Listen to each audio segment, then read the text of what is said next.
Cette morosité ambiante, il y a un secteur qui permet d'amortir les effets de la crise en Midi-Pyrénées. Il s'agit de l'aéronautique et du spatial, regroupés en un pôle mondial de compétitivité baptisé Aerospace Valley. 120 000 emplois à la clé, un vecteur de croissance. Le pôle tenait son assemblée générale aujourd'hui devant un ministre forcément conquis. Marc Ratural, Jacques Lefebvre.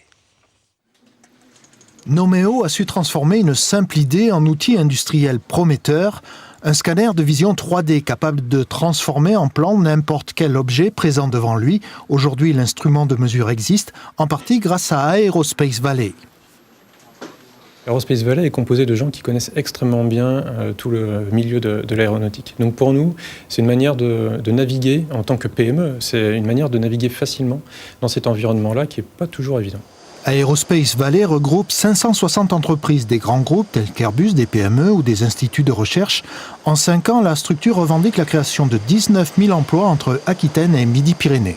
Le but, c'est d'ancrer dans le territoire Aquitaine et Midi-Pyrénées, d'ancrer les emplois et l'activité industrielle de façon à ce que dans 15, 20, 30 ans, on continue à utiliser la chaîne de sous-traitance Midi-Pyrénéenne et Aquitaine pour approvisionner les grands constructeurs que sont évidemment Airbus où nous sommes aujourd'hui. En charge de l'innovation, Fleur Pellerin a visité quelques entreprises de haute technologie de la région toulousaine et les chaînes de l'A350. Nous avons en France beaucoup d'initiatives formidables, d'entreprises, de PME, de start-up, de grands groupes qui sont susceptibles d'unir un peu leurs forces et de créer des synergies.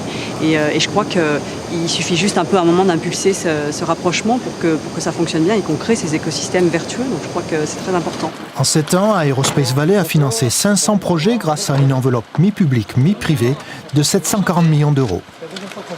Allez, place à présent à notre